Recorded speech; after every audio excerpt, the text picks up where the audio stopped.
there is water slavery in areas where if you vote for a particular MLA, only then you are promised water. What kind of governance is this in a country where water and air, I think, are basics that you and I need? I wanted to speak with Shubha, but apparently she will join us in a bit. Oh, Shubha is back. What lovely, wonderful news. Shubha, good to have you back. I want to talk to you about this entire dependency on Kaveri which flows through several states. It's not only Tamil Nadu or Bengaluru, India, but this complete dependency on borewells. There was a time when the borewell, only 5% of needs were met by the borewell, but today it has gone to such an extent. See, with that borewell dries up, then comes water tanks which are fleecing you. I have been speaking to many people in the morning. The kind of fleecing, although the government has now put a cap on the prices of water tanks, but I am sorry, like every part of this country, they drive past you, they say pay me 1200 rupees and I will not stop. Don't you think that we can stop this dependency completely, this borewell dependency and water tank dependency, if we start planning now, or you think it's too late, Shubha Ramachandran? So I would say that groundwater, it has been traditionally a source of water across the country. So the thing is it wiser to bring water from, if you look at the city of Bangalore, since there are no perennial rivers that flow through the city, whichever water we want to get from a river, we have to pump it from far away, whether it be the Kaveri or any other tributary or any other river at all.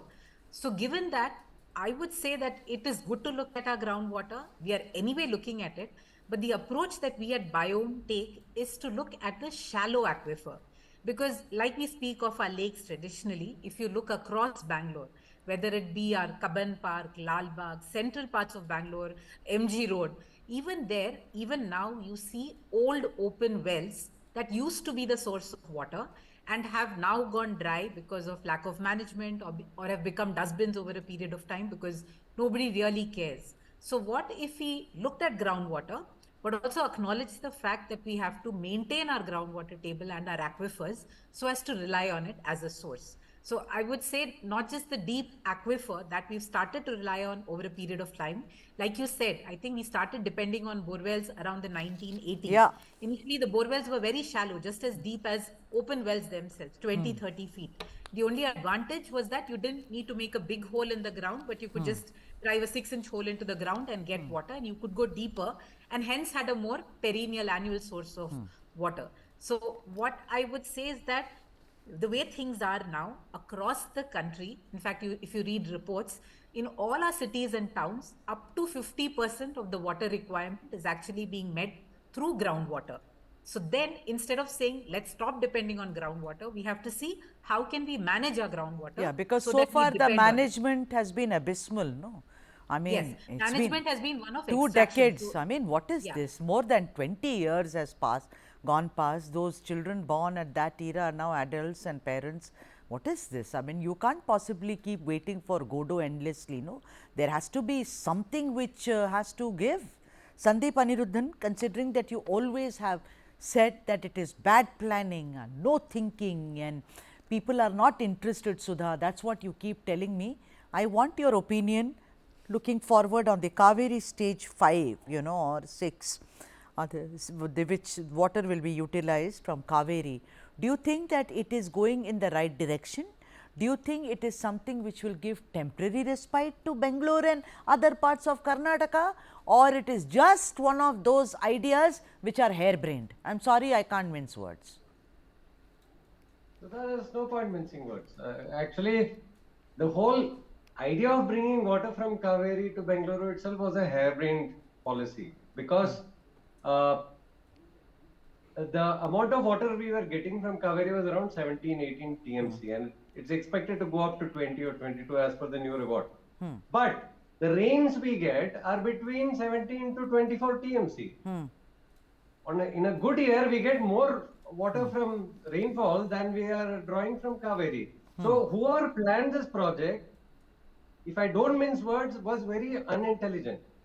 Why did a project like this happen? Because of lack of foresight, lack of holistic understanding, and also because there was money coming on it. World Bank was willing to give very good loans, maybe at low interest or whatever, because they had a lot of money lying around and they wanted to enslave our country through policy. So, and then there's corruption, large project, big All right. kickbacks.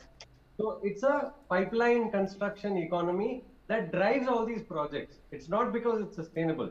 What was sustainable was in the entire district of Bengaluru, we had about 2,000 lakes.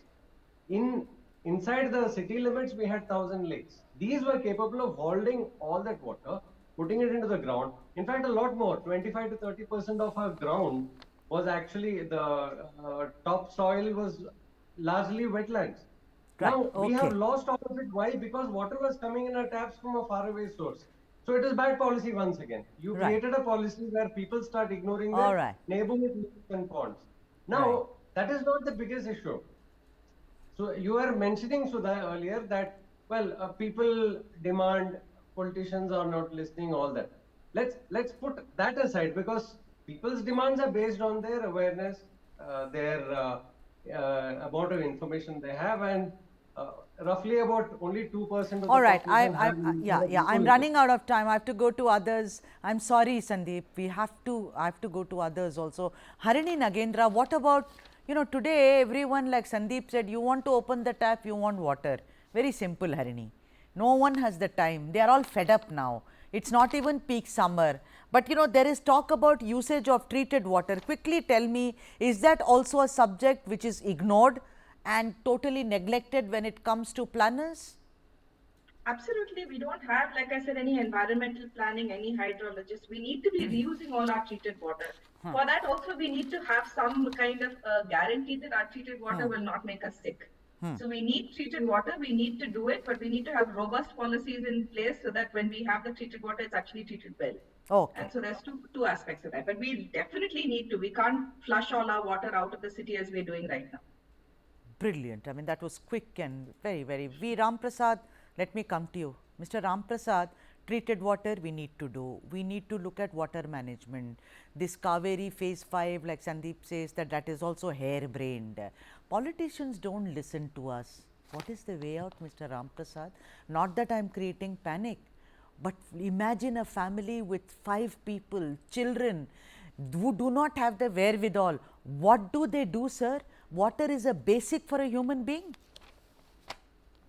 So I feel with- so with, guilty drinking water now. I won't. Go on.